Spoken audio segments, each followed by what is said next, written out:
जो उपासक इन बातों से नहीं बचता वो अपने लक्ष्य से भ्रष्ट हो जाता है। इसलिए बहुत काम की बात है। पहला है, किसी भी सभा समिति संगोष्ठी में शामिल ना होना, जहां एक दूसरे की कटाक्ष हो रही हो, जहां एक दूसरे की निंदा की जा रही हो, जहां ये सब नहीं, इसमें नहीं फंसना। साधक को नहीं फंसना। भगवत प्राप्ति करने वाले साधक को सबसे पहले बचना है। आ जाना, वहां सभा है, आज वहां समिति है, वहां ऐसा संगोष्ठी है, इस विषय की चर्चा है, नहीं। सत्संग, एकांत सेवन, भगवत सेवा, सत्संग, इष्ट मिले और मन मिले, मिले भजन रस रीति, तहां निसंग कोहे मिलिए, तासों कीजिए प्रीति। कभी नहीं गए। कई तरह की हानियां हो जाती हैं, साधक बहिर्मुख हो जाता है। इसलिए साधक को कभी सभा में, समिति में, ऐसी जगह नहीं जाना चाहिए। मना कर रहे हैं। सभा समितियों में शामिल होना मानो अपनी साधना को नष्ट करना है। जो लक्ष्य प्राप्ति के लिए चलना चाहता है, सभा समिति संगोष्ठी, ये नहीं। एकांत सेवन, सत्संग सुना, अपरिचित जीवन, किसी से कोई परिचय नहीं। अखबार पढ़ना, समाचार देखना, ये उनके लिए सही है जो समाज सेवी हैं, जो समाज में विविध पदों में हैं। लेकिन जो भगवत प्राप्ति करना चाहता है उस साधक के लिए ठीक नहीं। न समाचार पत्र पढ़ना और न समाचार सुनना, न समिति सभा में जाना, न किसी राजनीतिक या व्यवहारिक संगोष्ठी को सेवन करना, नहीं। हम सबके हृदय में विराजमान उस परमात्म तत्व को जागृत करने के विषय में बोलते हैं। सबका हृदय मंदिर बने और सबके हृदय रूपी मंदिर में भगवान का प्रादुर्भाव, केवल उसकी चर्चा होती है। जिस प्रभाव से अनंत जन्मों से हम भटक रहे हैं, उस माया की मलिनता का नाश करके सच्चिदानंद प्रभु में स्थित होने की चर्चा होती है। बहुत चर्चाएं हो रही हैं। कम से कम एक चर्चा तो पकड़ो जिससे तुम्हारे हृदय मंदिर के पट खुले और तुम्हें साक्षात्कार हो जाए भगवान का। जब तक हृदय मंदिर में भगवान प्रकाशित नहीं होंगे तब तक कुछ काम बनने वाला नहीं। तो सत्संग हृदय मंदिर के पट खोलता है, सत्संग ज्ञान चक्षु खोलता है, प्रेम नेत्र खोलता है। सभा समितियों में जाना, पक्ष विपक्ष की वार्ता करना, समाचार पत्र पढ़ना, समाचार देखना, इस साधक को छोड़ देना चाहिए।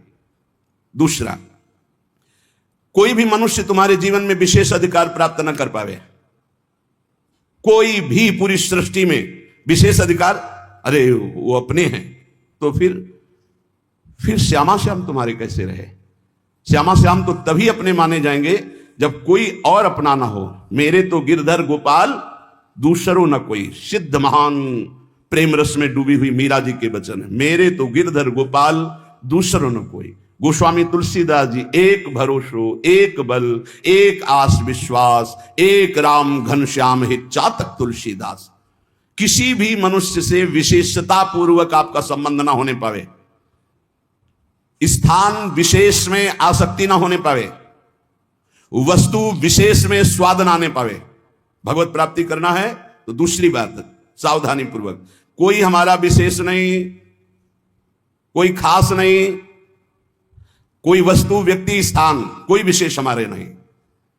जहां राखो ता रहो, मान सुख रास है। जहां मेरे स्वामी जैसे रख रहे हैं वैसे रह रहा हूं। मेरा नहीं, मेरे स्वामी कहे जब चाहे तब हटा दे, जब चाहे तब रख ले, उनकी बात है। वस्तु जैसा चाहा वैसा भेज दिया, वैसा हम उसका सेवन कर रहे हैं। हमारे लिए कोई खास वस्तु नहीं, मेरे स्वामी ने भेजा इसलिए बात है। तीसरी, मठ या आश्रम की स्थापना करके उसके विषय में चिंतन करना और धन आदि की चाह करना, यह साधक भगवत प्राप्ति से भ्रष्ट होने की वृत्ति है। यह सिद्धों का कार्य है, साधकों का नहीं। मठ आदि की स्थापना करना यह सिद्धों का कार्य, आचार्यों का कार्य है। आश्रम आदि की निर्माण वृत्ति करके फिर उसके संचालन के विषय में चिंतन करना, फिर रुपया पैसा इकट्ठा करना, और जब मर गए तो बाद में जो चार शिष्य हैं आपस में झगड़ा करना, मुकदमाबाजी शुरू होना। बचो इससे। जैसे बने बनाए मंदिर हैं, बने बनाए जगह हैं, हमको वास मिल रहा है, वास कर रहे, हटा दिए जाएंगे, फिर फुटपाथ में बैठ जाएंगे, पर हमारा कोई चिंतन चुरा ले, ऐसा नहीं।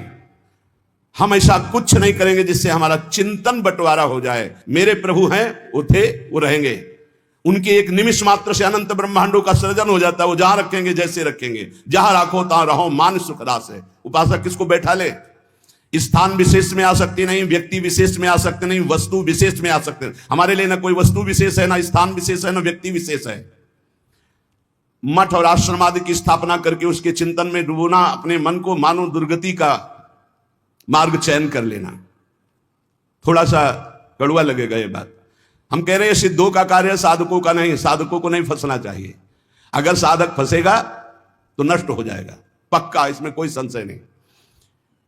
वाल्मीकि रामायण में एक प्रसंग आता है कि एक ब्राह्मण देवता भिक्षा याटन के लिए निकले हुए थे, कई दिन के भूखे थे, भिक्षा मिली नहीं, तो रास्ते में कुत्ता आराम से पड़ा था, 3-4 लाठी उसकी खोपड़ी में मारी, फूट गई खोपड़ी। उस समय राजाधिराज चक्रवर्ती महाराज अनंत कोटि ब्रह्मांडों के स्वामी भगवान श्री राम सिंहासन पर विराजमान थे। दरवाजे से आवाज मारी, सेवक ने कहा एक कुत्ता अपनी प्रार्थना करना चाहता है। भगवान ने बुलाया, बोलो। बोले मैं आराम से मार्ग में पड़ा था प्रभु, क्या मार्ग के साइड में पड़े रहना अपराध है? मैं कुत्ता हूं तो इसलिए मेरा इतना भी अधिकार नहीं कि मैं रास्ते के साइड में पड़ा रहूं। नहीं हुआ क्या, एक ब्राह्मण ने हमारे 4-5 लाठी मारी, खोपड़ी फूट गई। आप बताओ क्या मेरा दोष क्या था? मैंने भूखा भी नहीं, मैंने उसको कुछ छेड़ा भी नहीं, फिर क्यों मारा? बोले हमारे दरबार में ब्राह्मण को तो दंड दिया नहीं जाता। हाँ आप आए हो इसलिए बुलाते हैं उनको और प्रार्थना करेंगे कि ऐसा क्यों किया। बुलाए गए, भगवान आदर किए उन्हें और कहा आपने ऐसी त्रुटि क्यों की, क्यों मारा इसको? बोले 3-4 दिन से भिक्षा नहीं मिल रही थी, आराम से सो रहा था, मैं भूखा टहल रहा हूं, गुस्सा ही हमने मार दिया। अपराध है आपका? हाँ है। कुत्ते से कहा कि मैं तो दंड नहीं दे सकता क्योंकि हमारे दरबार में ब्रह्म ऋषि को दंड नहीं दिया जाता, आप दंड निर्धारित कीजिए, क्या दंड दिया जाए? उनका कलिंजर पर्वत का इनको महंत बना दिया जाए। ये दंड है पुरस्कार, जिसको मांगने से भी भिक्षा नहीं मिलती, वो कलिंजर पर्वत के बहुत बड़े आश्रम का महंत बन जाएगा आगे चलकर, तो ये तो पुरस्कार मिला, ये तो दंड थोड़ी। बोले नहीं प्रभु, मैं मानते ही हूं, पूर्व का मैं मानते ही हूं, जो कुत्ता बना हूं, ये जब कुत्ता बनेगा ना तब इसको समझ में आएगा। सीधे कुत्ता ना कह करके इसको हमने, अगर साधक ये सिद्धों का खेल है, जो स्वात्मानंद में मगन है वो पूरा साम्राज्य चला सकते हैं, लेकिन जो साधक है अगर इस प्रपंच में फंसा तो मारा जाएगा। जब तक भगवत साक्षात्कार ना हो तब तक होश में मठ और आश्रम आदि की स्थापना करके उसके चलाने की चिंता करना, ये सब बिल्कुल परमार्थ से भ्रष्ट कर देने की बात है। चौथा, साधन में आलस्य, प्रमाद अपनी दिनचर्या में कभी नहीं होना चाहिए। गुरु प्रसाद से अभी तक, अब आगे भगवान जाने, अगर 102 बुखार भी है और हमारा नियम है 12:30 बजे 1 बजे जगना, तो जगना है, जगना। पैदल आते थे, अब ठीक उसी समय राउंड लगा के अपनी दिनचर्या है, अपनी दिनचर्या में 1 मिनट का फर्क नहीं। अब तो आराम से सो सकते हैं, नहीं, आराम कहां, जब तक शरीर में श्वास है आराम नहीं। इसको ऐसे रगड़ा जाता है जैसे कंजूस मालिक नौकर से, ऐसे इस शरीर का प्रयोग किया जाता है। एक एक श्वास बचा बचा के भगवान के चरणों में, और खूब मेहनत कराओ इससे। ये किस काम में आएगा? खा खा के अगर वजन बढ़ा रहे हो तो लकड़ी का वजन बढ़ेगा, फूंक दिया जाएगा शरीर, और किस काम में आएगा? ना उठने में सुविधा, ना दिनचर्या में सुविधा। जब शरीर बढ़ जाता है ना, अरे थोड़ा कम खाओ, खूब इसको व्यायाम प्राणायाम और अपनी दिनचर्या मेहनत करो, खूब नाम जप करो, भजन करो, इसके लिए मिला है। बोले साधन में आलस्य नहीं होना चाहिए, अपनी दिनचर्या में प्रमाद नहीं होना चाहिए। किसी भी साधक, दिनचर्या में प्रमाद का मतलब है अपने जीवन को नष्ट करना। ये नींद अच्छा है यार, राधा राधा रटना अच्छा है, हम कहते थोड़ा सो लो। नींद में केवल सुख जो मिलता है वो 5-6 घंटे संसार का चिंतन छूट गया, इस बात का है। तो तुम बैठे बैठे जागृत में यदि ऐसा अभ्यास बना लो, उसे समाधि कहते हैं। न जागृत है, न स्वप्न है, न सुषुप्ति है, भगवदाकार वृत्ति है। इसी के लिए तो हमारा मानव जीवन हुआ है। साधक अपनी साधना में प्रमाद न करे, कभी 3 बजे, कभी 4 बजे, कभी 5:30 बजे, कभी 2 बजे, ऐसी दिनचर्या नहीं। एक राइट दिनचर्या, 2-4-5 मिनट की बात अलग, पूरे जीवन आजीवन एक दिनचर्या चलनी चाहिए साधक की। फिर कर लेंगे प्रमाद, दीर्घ सूत्रता, ये नहीं होना चाहिए। 11 माला कहा है, आज 5 माला हुए, कोई कल 11 और 6, फिर कल जब 11 और 6 पूर्ति कर रहे तो 6वें पूरे, 11 फिर आगे कर, धीरे धीरे नियम ही खत्म हो गया, खत्म। हम कभी इस बात से राजी ना हो कि हमारा मन भजन के लिए आगे टालता है। जब हम दीक्षा देते हैं तो इतना जरूर कहते हैं कि 11 माला गुरु मंत्र के अधिक जपो तुम्हारे सौभाग्य का विषय पर। हमारा नियम 11 कम से कम प्रारंभिक स्थिति में, 12 पद कम से कम चतुरासी जी के पूरी पाठ कर जाओ, तुम्हारे अहो भाग्य धन्य भाग। रो रो कर जब नाम पुकारते हैं तब कृपा होती है। पता नहीं कौन सी परिस्थिति ऐसा आ जाए कि लाद कर तुम्हें धाम से बाहर फेंक दिया जाए। हाँ, कोई रोग हो सकता है, कोई घटना घट सकती है, इसलिए सावधान, प्रमाद स्थिति नहीं, दीर्घ सूत्रता नहीं। अपने दिनचर्या में कोई फर्क नहीं पड़ना चाहिए। जिसकी दिनचर्या ठीक नहीं है, पूज्य सदगुरुदेव भगवान के वचन, साधु की पहचान उसकी दिनचर्या से होती है। जिसकी दिनचर्या राइट टाइम फिक्स चलती है, साधुता ठीक चल रही है। अगर दिनचर्या में व्यवधान, तो तुम्हारे जीवन में व्यवधान है, हटा दो, अपनी दिनचर्या में आओ। दिनचर्या ठीक होनी चाहिए।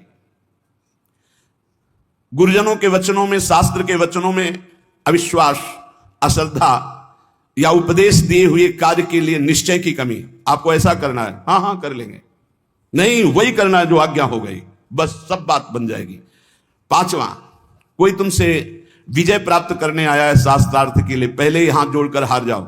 अगर भगवत प्राप्ति करनी, परास्त करने की कोशिश मत करो।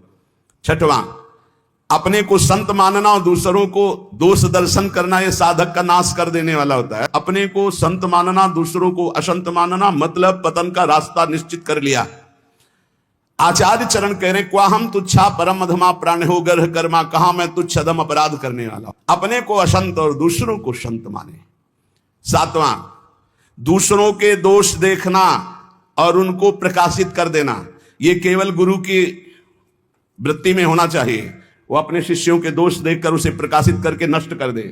बकाया साधक को ये कभी वृत्ति नहीं रखनी चाहिए कि दूसरों के दोष देखकर और उनको प्रकट करना, चुगली करना। अगर साधक किसी के दोष देखता है तो उसी के सामने उसको फटकारे, तब तो मित्र माना जाएगा। और उसके चले जाने के बाद यदि पीछे चर्चा करता है तो उसे निंदा करते हैं, निंदा करने से पाप लगेगा। तुम्हारे अंदर वही दोष बहुतायत मात्रा में जागृत हो जाएगा। शब्द याद कर लो। अगर किसी के प्रति तुम्हारा दोष दर्शन है तो उसी के सामने कहो उससे, ए भाई, हमने सत्संग में सुना है, ये जो तुम्हारी बात है ना, ये ठीक नहीं है, इसको सुधार कर लो। तो निंदा नहीं मानी जाएगी। वो चला गया, इसके बाद आप उसकी चर्चा करते हैं, अब ये पाप होगा। पर निंदा की त्यावत नहीं कछुआत, मूर्ख पर्वत पाप को ले चल अपने साथ। आठवां, किसी भी मनुष्य का ना शरीर से अपमान, ना वाणी से अपमान और ना मन से उसके नाश का चिंतन। जो तुम्हारा अहित कर रहा है, तुम्हारी निंदा कर रहा है, तुम्हारा अपमान कर रहा है, तो तुम्हें लौट कर अपमान नहीं करना। यह सिद्धांत है भगवत प्राप्ति का। और मन से संकल्प नहीं बनाना कि भोगोगे, क्योंकि तुम भजन करते हो। अगर ऐसा सोचे तो वो भोगेगा जरूर, लेकिन तुम्हारा भजन भगवत प्राप्ति के योग्य नहीं रह जाएगा। नवां, पर चर्चा, बैठकर सदैव दूसरे के विषय की चर्चा। ये साधकों में कुछ दोष होते हैं, इसलिए इसका सुधार करना चाहिए। पर चर्चा, पर निंदा से साधक को बहुत बचना है। ये जबान बहुत दुष्ट है, इसको रोको, वाणी को रोको। वाणी एक अमोल है, जो कोई बोले जान, हे तराजू तौल के तब मुख बाहर आन। और 10वां, सीरियल, नाटक, सिनेमा, नौटंकी, ये सब साधक नहीं।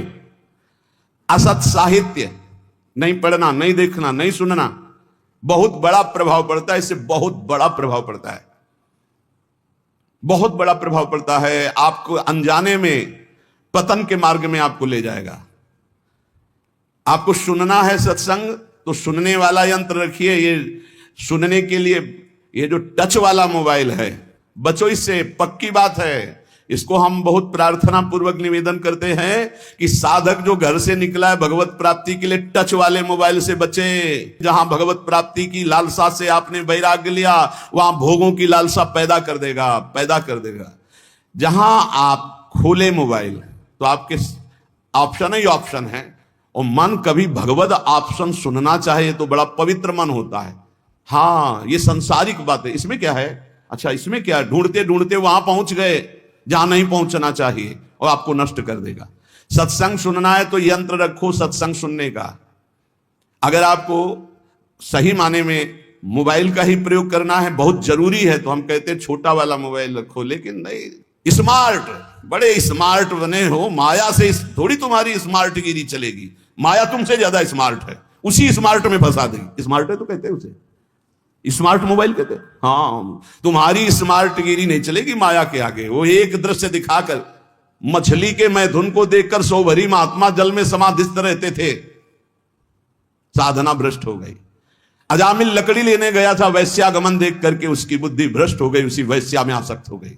प्रार्थना है, बहुत बिना मोबाइल के नहीं चलता तो 1800 वाला ले लो, 2000 का जो नहीं आता इतना भाई। बहुत बात करनी, कहीं कोई तुम्हारा पदाधिकारी हो तो भाई देख लो।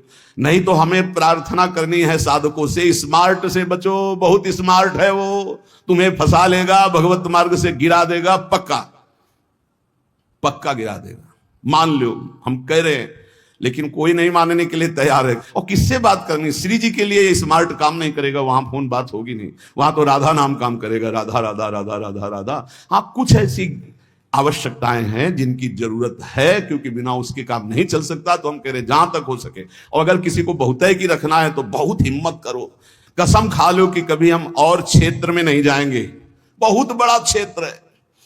आज कोई भी व्यक्ति हमको प्रायः ऐसा नहीं दिखाई देता जिसकी कनपटी में मोबाइल ना लगा हो। भगवान का यह बहुत विचित्र, कलयुग भगवान ने ये यंत्र चलाया है, बहुत विचित्र।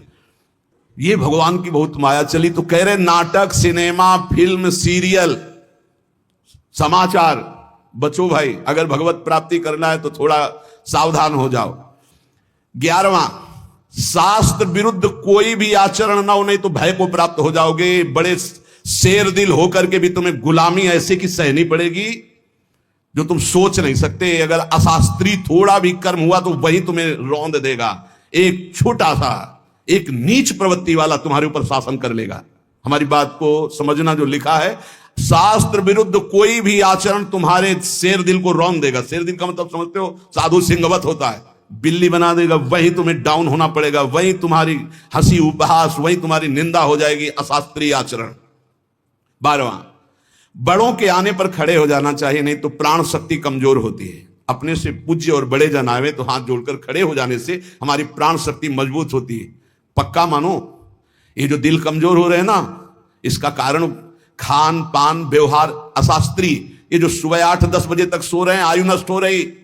ये जो नाना प्रकार के बाहरी भोजन कर रहे हैं, इनसे अपने यंत्र कमजोर हो रहे हैं। जो अशास्त्रीय कार्य हो रहे हैं, उनसे जीवनी शक्ति नष्ट हो रही, प्राण शक्ति कमजोर हो रही। पक्का मानिए, आज प्रायः लोग ऐसा ही है कि 1-2 बजे रात्रि के सोते हैं और 8-10 बजे जगते हैं। हमारी प्रार्थना है भुवन भास्कर उदय हो रहे और आप सो रहे, तो आपकी श्री, कीर्ति, यश, पवित्रता, प्राण शक्ति, जीवन शक्ति, इन सब का नाश हो रहा है। अरे प्रातः काल भगवान उदय हो रहे हैं, हाथ जोड़कर प्रणाम मात्र कर लो। नार्घ देव तो प्रणाम तो कर लो, भुवन भास्कर पधारे सूर्य नारायण। लेकिन नहीं, 10-11 बजे तक सोते। प्रायः दिनचर्या बन रही। सही माने में 10 बजे सो जा, 11, 12, 1, 2, दिन में 1 घंटा विश्राम का। जिसको दिन में विश्राम नहीं तो 9 बजे सो जाओ। 5 घंटे सो जाना बहुत होता है। 5 घंटे बहुत। अभ्यास योग युक्तेन, जैसा आप अभ्यास कर लो वैसा। आपने अभ्यास कर लिया 3 घंटे में, तो 24 घंटे में 3 घंटे में काम हो जाएगा। आप अभ्यास कर लो। अरे साधना एक बार सोने का समय दे दिया, इसके बाद बस फिर नींद नहीं आनी चाहिए, फिर नींद नहीं आनी चाहिए हर समय ऐसे नींद। और 13वां, किसी भी वस्तु से या जीव से घृणा नहीं करनी। हमें प्रयोग नहीं करना, हमें घृणा नहीं करना किसी भी वस्तु से, किसी भी जीव से। सब भगवान की सृष्टि, हमारे लिए जो आदेश है हम उसका खान पान करेंगे, उसका पालन। हमें घृणा किसी से नहीं, किसी से नफरत नहीं। ये घृणा नफरत ये भगवत मार्ग के पथिकों में नहीं होती। विपत्ति में घबरा करके किसी और से सहयोग मांग लेना, ये बहुत खास बात है। बैठे रहो, प्रभु देखते हैं, बने तो आपसे बने, नहीं तो बिगड़ जाए, देखेंगे आप कैसे बना। पक्का गिरते गिरते गोद में हो जाओगे।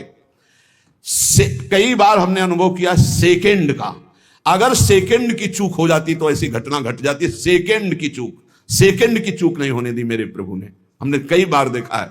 इसलिए भारी विपत्ति में घबरा कर किसी और का सहयोग लेना कभी ऐसा अनन्य भक्त के द्वारा नहीं होना चाहिए। अब क्या होगा? वही होगा जो प्यारे राम जी को भाएगा। और राम जी मंगलमय है, पक्का मंगल ही होगा, अमंगल नहीं हो सकता। भक्तों का सदैव ऐसा ही होता है। वही होगा जो हमारी प्रियालाल चाहते, वही होगा जो हमारे इष्ट चाहते। इष्ट मंगल भवन है, अमंगल हो नहीं सकता। भारी संपत्ति प्राप्त हो तो फूलना नहीं। अब तो वैसे सही बात देखो, जो भगवान का भजन करते हैं उनके लिए हर कोई वस्तु हर्ष वाली नहीं होती। किसी में हर्ष होता है, बहुत सी बढ़िया चीज मिल गई, बहुत सब, हर चीज नाशवान है। हर चीज, हर वस्तु, यहां जितना दुखालयम अशाश्वतम नाशवान, यहां की कोई वस्तु हर्ष देने वाली है, सुख देने वाली है, प्रतिपल नष्ट हो रही। पर ज्ञान सही है नहीं है, इसलिए हम हर्षित हो जाते हैं कि हमको अमुक वस्तु मिल गई, अमुक व्यक्ति मिल गया, अमुक पदार्थ मिल गया। किसी भी कारणवश अकस्मात आपकी बात सिद्ध हो जाती है, जो आप कह दिए, तो आप उसके सिद्ध हो जाने पर जो आपने कहा आपको दुख होना चाहिए। आपने जो चाहा वो हो गया, आपने जो मांगा वो हो गया, आपने जो कहा वो हो गया, तो आपको दुख मानना चाहिए। नहीं नहीं, ये अगर बात मेरे अंदर आ गई तो मैं भगवत प्राप्ति नहीं कर पाऊंगा, इस बात का दुख होना चाहिए। आगे ये सावधानियां वर्णन करके कह रहे कि जो पुरुष इसी जन्म में भगवत प्राप्ति करना चाहता है तो सरसैया में पड़े हुए भीष्म जी ने युधिष्ठिर जी को उपदेश दिया, ध्यान से सुन ले, इसी जन्म में भगवत प्राप्ति हो जाएगी। जो पुरुष इसी जन्म में भगवत प्राप्ति करना चाहता है, मनुष्य शरीरधारी, वो पहले आहार पर संयम करे, उसे सूक्ष्म करे, इतना कम ना करे कि भोजन का चिंतन हो, पर इतना भी ना करे कि डकार आवे। भगवत प्राप्ति करनी है तो ये बात पकड़ लो, हजारों जगह शास्त्रों में बात लिखी, मिता आहार, भिक्षान्नम औषधम, जैसे औषधि पाई जाती है ऐसे बहुत संभाल के खाओ पियो, जितने से एकदम आपका शरीर हल्का बना रहे। एक दो शरीरों को तो रोग हो जाता है, वो क्या कहते हैं जो गले में होती गांठ, थायराइड है ऐसे, वो तो बात अलग है कि भाई अब थायराइड हो गया है, नहीं तो खाईराइड में ज्यादा तगड़ाट हो रही, खाईराइड खूब खाते चले जा रहे। जिसको इस जन्म में भगवत प्राप्ति करनी, भोजन पर पहले सुधार करे, अल्पाहार और सात्विक भोजन, चाट चटोरा भोजन की तरफ से बचे। अगर भगवत प्राप्ति करनी है, अल्पाहार करे, प्रकृति से परे अविनाशी पद की प्राप्ति के लिए प्रकृति के आकर्षण पर विजय प्राप्त करना पड़ेगा। जो साधक घर में रहकर या घर छोड़कर, दोनों साधक होते हैं, गृहस्थी और विरक्ति, जो घर में रहकर साधना कर रहे हैं उनको चाहिए किसी और का ना खाएं, अपनी मेहनत का कमाया हुआ ही भोजन पावे, चाहे जहां जाए, कहीं किसी और का ना खाएं। 10 रुपए का खाया है 20 दे दो, तुम्हारे को भगवत प्राप्ति करना है। कभी ऐसा नहीं कि रास्ते में भंडारा बट रहा है, हलवा बट रहा है, दबा के पा लिया, चलो यार कम से कम बचे तो 100-200 रुपए, नहीं बचे नहीं, जिसके लिए आए थे वो सब ले गया। वो गृहस्थ आदमी को अगर किसी का पानी भी पियो तो 5 रुपया उसको दे दो, 2 रुपया दे दो, नहीं रुपया दे दिया वहां 2-4 दोना पत्तल उठा करके आसपास सेवा, कुछ सेवा कर दो। कोई तुम्हारे सुकृत ना लेने पावे भगवत प्राप्ति के मार्ग। अगर विरक्त है तो भिक्षान्नम औषधम, विषयों के सामने उपस्थित होने पर भोगने की इच्छा ना होना। गृहस्थ हो, तुम्हारे धर्म के विरुद्ध भोग का अवसर आ गया, हट जाओ, भाग जाओ, प्राण बचा लो, मत भोगना, नहीं तो भगवत प्राप्ति में बाधा। और विरक्त है, भोग सामग्री एकदम एकत्रित है, एकांत है, भोग लो, ना ही भोगना, क्योंकि मुझे भगवत प्राप्ति करनी है। नेत्र से, वाणी से, मन से किसी भी दूषित भोग को ना भोगना। नेत्रों से भी भोगना होता है। आप मोबाइल में देख रहे हो या छुप के देख रहे हो, ये ऐसा दृश्य देख रहे हो, ये नेत्रों से भोग हो गया, ये आपको नष्ट कर देगा। नेत्रों से बहुत नष्ट हो चुके हैं, नेत्र ही है जो दिखा करके भ्रष्ट हो गए। किसी के सामने ना, तो एकांत में नेत्र से भोग भोगना, वाणी से, मन से बिल्कुल दूषित वार्ता करना, दूषित संकल्प करना, दूषित दृश्य देखना है, भगवत प्राप्ति करना है तो चाहे गृहस्थ हो चाहे विरक्त, बचो इससे। किसी भी प्राणी से अतिवाद करना, बहुत बातें करना, मित्रता बना लेना, वैर कर लेना, यह सब नहीं। भगवत प्राप्ति के मार्ग में ये भीष्म पितामह जी उपदेश कर रहे हैं। किसी के सामने अभिमान भरा वचन बोलना, अभिमान भरी क्रिया करना, अभिमान भरी चेष्टा करना, जैसे अभिमान हो जाता है। अहंकार भरी बात, अहंकार भरी क्रिया, अहंकार भरी कोई चेष्टा ना करे। यदि तुम्हें कोई क्रोध दिला रहा है तो तुम क्रोध ना करके मीठे वचन से ही उत्तर दो। जब किसी के यहां भिक्षा मांगने जाओ तो वो तुम्हें आदर दे तो उस घर में मत बैठना। भीष्म पितामह जी का है ये उपदेश। यदि तुम्हें किसी कोई निमंत्रण दे तो कभी मत जाना। भगवत प्राप्ति करना है ये विरक्त के लिए। अगर तुम्हें कोई आज महाराज हमारे घर पाइए, कदापि मत पाना, निमंत्रण में कदापि मत पाना, ये भीष्म पितामह जी मना कर रहे हैं। और जब भिक्षा मांगने जाओ तो बहुत घरों से मत मांगो, कुछ नियम रखो, 4 घर 5 घर, मिले तो मिले, नहीं उपवास। अब ये नहीं कि पूरे गांव में टहले आए, नहीं, 5 घर 7 घर ऐसे नियम रखे जाते हैं कि हम सिर्फ 5 घरों में जाएंगे, मिले ना मिले। ये नहीं कि पूरे गांव में टहले आएगी, जब तक भरपेट के दोनों टाइम के लिए ना मिल जाए तो हम 50 घर मांग लिए। ये भिक्षान नहीं, भिक्षान 5 घर या 7 घर, आवाज लगाई नहीं मिला तो उपवास कर गए। निमंत्रण पाए हुए घर में कभी भिक्षा ना पाने जाए। ये भगवत को है कोई रहस्य। मूर्ख पुरुष जब आप परमार्थ में चलते हैं, आपका उपहास उड़ाएंगे, हो सकता है वो आपका तिरस्कार भी कर दें, मारपीट भी कर दें। आप अपने हृदय में दुख ना मानने, हृदय में आनंदित रहें, कोई प्रारब्ध भोग का नाश हो रहा है और उसको डांटे नहीं, उसको मारे नहीं, उसको पर चिल्लाए नहीं, वो तो निमित्त मात्र है। भगवान आपके प्रारब्ध का क्षय करा रहे हैं यदि भगवत प्राप्ति करना है। बहुत बार ये बातें आ गई है। आताताई पर भी कभी क्रोध करके उसे शाप ना दें। साप देने का मतलब है भजन का फल है। अगर भजन है, सच्चाई से चल रहे हो आप, अंदर से सोच ले बहुत सता लिया, अब तो भोगेगा, तो पक्का भोगेगा, इसमें कोई संशय नहीं, क्योंकि भजन एक अमोघ शक्ति है, जिधर जाएगी उधर। तो हमारा भजन मंगल के लिए कि अमंगल के लिए? तो कह रहे आताताई तुम्हें कितना भी सताए, तुम क्रोध करके उसे शाप आदि मत देना, कभी अंदर से बुरा मत चाहना। गृहस्थ के घर में जब धुआं निकलना बंद हो जाए, अब धुआं नहीं, गैस है, गैस के चूल्हा है तो धुआं का कोई ज्यादा काम ही नहीं। जब मूसल की आवाज आनी बंद हो जाए, भीष्म पितामह के समय मूसल से कूटा जाता था, अब तो मूसल से नहीं, अब तो मशीनों से है। और जब सब भोजन कर चुके तब विरक्त को भिक्षा मांगनी चाहिए, मतलब लगभग 2 बजे। भिक्षा मांगने के पश्चात किसी नदी के किनारे या किसी देवालय में एकांत में बैठकर भगवान को अर्पित कर उसे पाए। गृहस्थ अपने कमाई से पाए, अधिक भिक्षा मत ले। श्री पूज्य सदगुरुदेव भगवान ने कहा कि टुकड़ा या 1 रोटी, बहुत अगर नहीं मिला है 4-5 घरों में, और आखिरी घर में 2 रोटी मिल रही तो बस 2 रोटी, तीसरी रोटी हुई तो भिक्षा नहीं मानी जाएगी। ये सदगुरुदेव भगवान के मुख्य वचन। शुद्ध भिक्षा 1 टुकड़ा, आधी रोटी, बहुत ज्यादा हो गया तो 1 रोटी। अब पता चला कि 5 घरों का आखिरी घर है, उसमें 2 रोटी मिल रही, तो फिर उससे 2 रोटी ले ले, तीसरी रोटी नहीं होनी चाहिए।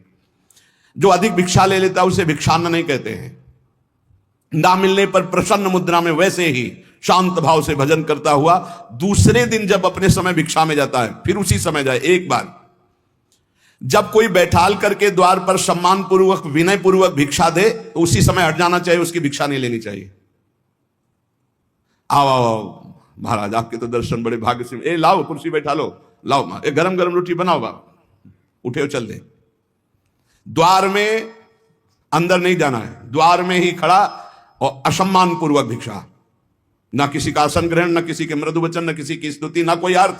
जब रोटी मांगने निकले, किसी ने 10 रुपया दिया तो ऐसे कोई भिक्षुक है, भिखारी है इस बात के नहीं, केवल आचार्य आदेश प्राण पोषण के लिए अन्न, रोटी है तो दे, नहीं तो राधे श्याम चल दिया। सिंहवत व्यवहार। विविध प्रकार के व्यंजनों को ना खाए। अरे भाई बहुत विचित्र। भगवान की प्राप्ति के मार्ग में सबसे ज्यादा इस रसेंद्री पर दृष्टि डालो। बहुत विचित्र खेल है, बहुत विचित्र, बहुत सावधान। अब आज का जो वातावरण है, बहुत भोजन के लिए बहुत आगे चलकर और अव्यवस्था हो जाएगी। कैसे भजन होगा, कैसे भजन होगा? भगवान को अर्पित करके दाल रोटी खाओ, खूब हरि के गुण गाओ। अगर इधर उधर खान पान करोगे तो हम पक्का कह सकते हैं भजन तो नहीं हो सकता है। भजन का नाटक भले आप कर लो, भजन का नाटक कर सकते हो। भीष्म पितामह जी कहते हैं कि जो विरक्त भाव से भगवान के मार्ग में चले हैं, वो किसी उजड़े हुए खंडहर में या देवालय में या वृक्ष के नीचे या किसी संत का बनाया हुआ स्थान, उसमें वास कर रहे। स्वयं का कुछ नहीं होना चाहिए। अपने शरीर निर्वाह केवल करना है। बने बनाए बिलों में वास कर लिया, घर गृहस्थी के यहां नहीं। विरक्त को घर गृहस्थी के यहां शयन नहीं करना चाहिए। हम भ्रमण किए हैं, बड़े संतों का संग किए, तो हमने देखा कि गांव के बाहर स्कूल, मंदिर या किसी बट वृक्ष के नीचे या भगवान शंकर का छोटा मंदिर, वहां घरों में गृहस्थों के सैया पे शयन करोगे, खूब भजनानंदी बनोगे तो सिद्ध ही हो तो प्रणाम, नहीं साधक है तो चौपट हो जाएगा, क्योंकि परमाणु वहां है। वहां गृहस्थी के परमाणु। घर गृहस्थी में बस मधुकरी मांगियो बाहर। बहुत सावधानी की जरूरत है। भीष्म पितामह जी कह रहे हैं विरक्त को अपने मन को अचल और स्थिर करने के लिए कहां शयन करे? वृक्ष के नीचे, उजड़े हुए खंडहर, देवालय, ऐसे बाहर, या किसी संत का जहां साधु समागम। किसी भी गृहस्थ के घर में विरक्त को शयन का अधिकार नहीं। बाहर बहुत ही ऐसी अव्यवस्था है तो स्कूल होते गांव में या गांव के किनारे कोई न कोई छोटा मोटा मंदिर होता है, लता वृक्ष होते हैं। अपना आहार करो, एकांत सेवन करो। अपने तो करुणा है, धाम में वास मिला हुआ है श्री जी के। जो किसी गृहस्थ से राग कर लेता है विरक्त होकर के, उसके अंदर पाप कर्म की इच्छा प्रकट होने लगती है। बहुत सावधान। नित्य तृप्त रहो, भगवत चिंतन में छके रहो, संतुष्ट रहो भगवत चिंतन में, मुख प्रसन्न रहे, इंद्रियां शासन में रहे, निर्भय रहो भगवत मार्ग के पथिक। हर समय नाम जप चलना चाहिए, मौन का आश्रय लो नाम जप बढ़ाने के लिए, वैराग्य की भावना को पुष्ट रखो, समस्त जगत के पदार्थ नाशवान है, किसी पर आसक्त मत हो, सब ये उत्पत्तिशील जितने सब विनाश को प्राप्त होंगे, इसलिए सत्य नहीं है, सत्य सच्चिदानंद भगवान है। मन और इंद्रियों को संभालना ही साधना है, यही तपस्या है। अपनी इंद्रियों और मन को संभाल लो। अष्टावात्म गुणाः, जिस साधक में संत में 8 गुण है वही भगवत प्राप्ति कर पाएगा, शास्त्र है। दया सर्वभूतेषु, शांतिरनुसूया, शौचमानयासौ, मंगल कार्पण्य मस्पृहा। कह रहे सबसे पहला है दया। दया सर्वभूतेषु, अगर आप साधक हैं, भजन मार्ग में हैं, परे वा बंधु वर्गे वा मित्रे द्वेष्टे वा सदा आपन्ने रक्षितव्यम तु दयैषा परिकीर्तिता। दया किसे कहते हैं? अपने पराये का भेद नहीं है। मित्र हो या शत्रु हो, वो भारी दुख में पड़ा हुआ है तो जितना हमें शारीरिक बल, बौद्धिक बल, तप बल प्राप्त है, हम उसका प्रयोग करके उसकी रक्षा कर ले, पर आसक्त ना हो। रक्षा करना, चाहे वो मित्र हो या शत्रु हो, कोई भी हो। साधुता का हृदय, भक्त का हृदय कैसा होता है? परे वा बंधु वर्गे वा मित्रे द्वेष्टे वा सदा। वो पराया है, अपना ये भेद तो होता नहीं इस भगवत मार्ग के पथिक में। मित्र है या शत्रु है, अगर वो विपत्ति में फंसा हुआ है तो शरीर बल, तप बल, वाणी बल, हर बल के द्वारा हम उसकी रक्षा करेंगे, पर अपनापन नहीं करेंगे। जैसे मृग की रक्षा की पर अपनापन ममता कर लिया तो अगला जन्म मृग का बना। दया बिना साधु कसाई, और दया करी तो आफत आई। इसलिए दया बहुत संभाल के। दया क्या? हमारे में जितना बल है हम आपके कल्याण के लिए प्रयोग किया और अलग हो गए, आसक्त नहीं हुए, कभी उससे धन्यवाद पाने की इच्छा नहीं की, उसे दया कहते हैं। दूसरा शांति। बाह्य चाध्यात्मिके चैव दुखे चोत्पादिते क्वचित न कुप्यति न वा हंति सा क्षमा परिकीर्तिता। ये साधक के लक्षण। पहला दया, दूसरा ऐसा क्षमा कि कोई आपको शारीरिक या मानसिक पीड़ा पहुंचा रहा है, आपको क्रोध नहीं आना चाहिए। उसे न मारना है, न कड़ुए वचन बोलने, न संकल्प के द्वारा उसको नष्ट करना है। इसी का नाम शांति, इसी का नाम क्षमा है। जिसके अंदर दया है, शांति क्षमा है। न गुणान गुणिनो हंति स्तौमि मंद गुणानपि नान्य दोषेषु रमते सानुसूया प्रकृतिता। गुणी के सद्गुणों का हनन अर्थात अपलाप न करना, किसी भी सद्गुणी में दोष ना निकालना, थोड़े गुण वाले प्राणियों को भी उत्साह बढ़ा देना भगवत मार्ग में, दूसरों के कभी दोषों पर दृष्टि डालकर उसे नीचा दिखाने के लिए न वर्णन करना, ये अनुसूया, इसे अनुसूया कहते हैं। दया, क्षमा, अनुसूया। और अभक्ष परिहारस्य संसर्गश्चापि निर्गुणैः स्वधर्मैः च व्यवस्थानम शौचमेतत् प्रकीर्तितम। पवित्रता, शौच क्या? कभी भी अभक्ष पदार्थ ना खाना, जिसे शास्त्र निषेध करता है, कभी जबान पर नहीं जाना चाहिए। प्याज, लहसुन, मांस, मदिरा, नाना प्रकार के सब नहीं पाना चाहिए। एक बोले दीक्षा लिए थे कि पत्नी तो दीक्षा नहीं ले, पर वो प्याज लहसुन बना के खाती हो, कहती हम कोई गुरु मंत्र थोड़ी लिए, अब हम क्या करें, फिर खाना ही पड़ता है। कैसे खाना पड़ता है? वो अपनी निष्ठा पे, तुम अपनी निष्ठा पे नहीं आ सकते। अपनी निष्ठा पे आना पड़ेगा, या वो बदले या तो तुम बदलो। तुम कंठी तिलक लेकर बदल गए कि तुम प्याज लहसुन खा रहे हो, पत्नी खा रही इसलिए नहीं भाई। दोनों हैं, एक ही जगह भोजन बनना है तो एक को तो सुधरना पड़ेगा। या तो फिर आप अपने लिए रोटी ले लीजिए और नमक से पा लीजिए। जय दिन आप नमक रोटी पाएंगे तय दिन उसका हृदय जलेगा और उसको सुधरना पड़ेगा, प्याज लहसुन छोड़ना पड़ेगा। लेकिन जो गुरुमंत्र लेकर के अभक्ष पदार्थ खाता है वो अपवित्र बुद्धि हो जाती, भ्रष्ट बुद्धि हो जाती। इसलिए बहुत सावधान। हमने कई बार प्रार्थना की कि प्याज लहसुन तमोगुणी है, वो भजन में बहुत बाधक है, इसलिए उसको कदापि नहीं पाना चाहिए। अभक्ष परिहारस्य, बासी भोजन, दूषित भोजन, ये अभक्ष जो पदार्थ बताया गया है उसे नहीं पाना चाहिए। दुर्गुण रहित प्राणियों का संसर्ग नहीं करना चाहिए। पवित्रता का मतलब केवल स्नान ही कर लेना नहीं है। अभक्ष पदार्थ नहीं खाना और कुसंग नहीं करना, कुसंग भी अपवित्रता है। और स्वधर्म में दृढ़ रहना, इसी को पवित्रता कहते हैं। पवित्र भोजन पाना, सत्संग करना और स्वधर्म में दृढ़ रहना, सच्ची पवित्रता इसे कहते हैं। शरीरम पीड्यते येन शुशुभे नापि कर्मणा अत्यंतम तन्न कर्तव्य मनायासा च उच्यते। जो श्रेष्ठ भागवतिक कर्म के लिए अत्यंत कष्ट सहता है, उसको अनायास तपस्या कहते हैं। भारी से भारी कष्ट को सहने के लिए तैयार है। बुखार है लेकिन हमें सत्संग में जाना है, शरीर पीड़ा में है लेकिन हमारी दिनचर्या है, हम प्रभु के दर्शन करेंगे जाके, हम सत्संग सुनेंगे जाके, हम अपने प्रभु की सेवा करेंगे, ऐसी होनी चाहिए। अनायास जो भगवत कृपा से तुम्हारे जीवन की पूर्ति के लिए आ जाए। प्रयास, विरक्त को प्रयास नहीं करना चाहिए, विरक्त को व्यापार नहीं करना चाहिए। विरक्त जो चाहे अनायासम शरीरम पीड्यते येन सुशुभे नापि कर्मणा अत्यंतम तन्न कर्तव्य मनायासा च उच्यते।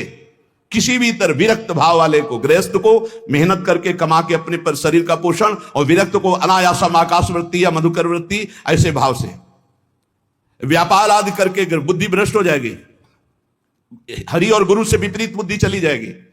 अरे भाई तुम कितना कमा सकते हो, देनहार कोई और है देत रहते दिन रैन, लोग भरम मुंह पे करे तासो नीचे नयन। अरे वो लक्ष्मीपति जैसे, अरे जो चाहिए नहीं हो हमारे को क्या, हम तो, हमें प्रभु चाहिए, फिर कैसे। बहुत सावधान, बहुत सावधान।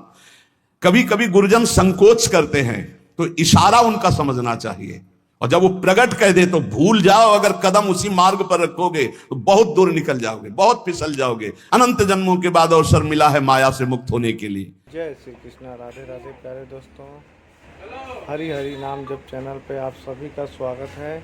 आप यूँ ही हमारे साथ जुड़े रहें और अपना आशीर्वाद बनाए रखें। अगर दोस्तों आपको यह वीडियो पसंद आया हो तो चैनल को लाइक, सब्सक्राइब